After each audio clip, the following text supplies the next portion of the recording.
Apollo 13, Tiger Woods, and Thomas Jefferson are all on this day. Hey, welcome back to On This Day. Today's date is April 13th. It is the 104th day of the year. There are 262 days left in 2020. It is the 25th day of spring, and there's 69 days left until summer. Today is Easter Monday. Easter Monday is a Christian holiday that celebrates the death and resurrection of Christ. On Good Friday, Jesus was crucified and laid to rest in a tomb. It was then discovered that on Easter Sunday, he had risen from the dead. The Bible doesn't mention where he was on Monday, but a lot of Christians have their own ideas of what happened, and a lot of those ideas vary. I've always thought he was out settling scores. No one's going to talk about that in the Bible. Jesus comes back and he's getting a little revenge on the people that put him on the cross. That's at least what I thought happened. Besides Jesus pulling Charles Bronson, let's see what else happened on April 13th. 1941, a pact of neutrality between the USSR and Japan is signed, 2 years after the conclusion of the Soviet-Japanese border war. This agreement meant that for most of World War II, these two would not fight each other, even though their allies were. In 1945, the Soviet Union scrapped the pact, yelled surprise, and joined the war against Japan. 1943, the Jefferson Memorial is dedicated in Washington, D.C. It was built between 1939 and 1943. Under the sponsorship of President Franklin D. Roosevelt. And that's a pretty quick turnaround, especially for, a government project. 4 years to build a memorial that's just beautiful and wonderful. That's great. 1953, the CIA director Allen Dulles, which they named the airport after, launches the mind control program, Project MKULTRA. Experiments on humans were intended to identify and develop drugs and procedures to be used in interrogations in order to weaken the individual and force a confession out of them by using mind control and drugs and all that. Anyway, the program engaged in many illegal activities, including the use of U.S. and Canadian citizens as unwitting test subjects. These people didn't know what was going on. Of course, this led to a controversy regarding its legitimacy. Yeah,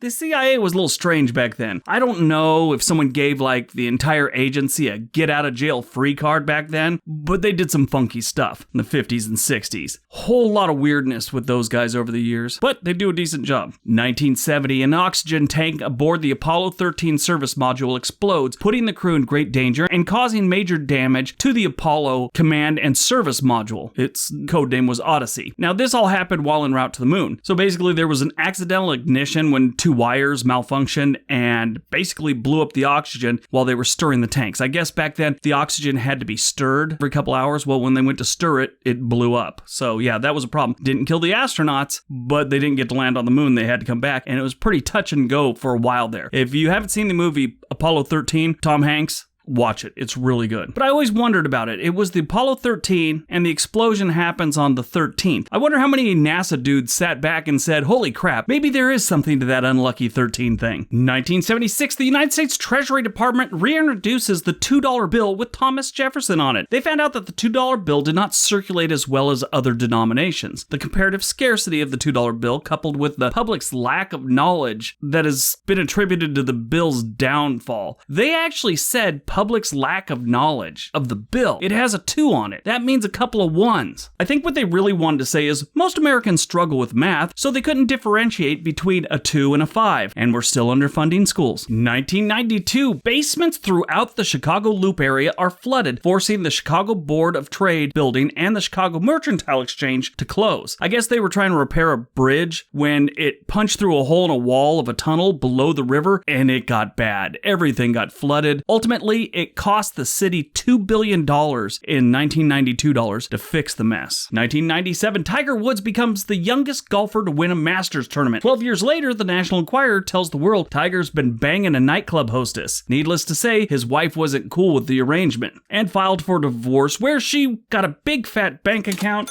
and their $39 million home. I have a really good joke that goes here, but my wife watches these videos and I don't want a bunch of grief from her. Born on April 13th, 1743, Thomas Jefferson, American lawyer and politician, third president of the United States. He previously served as the second vice president of the United States from 1797 to 1801, and is the principal author of the Declaration of Independence. My favorite President TJ quote, "I sincerely believe that banking establishments are more dangerous than standing armies, and that the principle of spending money to be paid by posterity under the name of funding is but a swindling futurity on a large scale." 1950, Ron Perlman, American actor. He played Hellboy in all the Hellboy movies. Played a bunch of other things, but that's what everyone remembers him from. That and Sons of Anarchy. I think he was on for 4 or 5 years. Died on April 13th. Yeah, no one terribly exciting. Bunch of fencers and Irish singers for some reason. But 2017, we lost Dan Rooney, American football executive and former United States ambassador to Ireland. He was actually the son of Art Rooney, the founder of the Pittsburgh Steelers.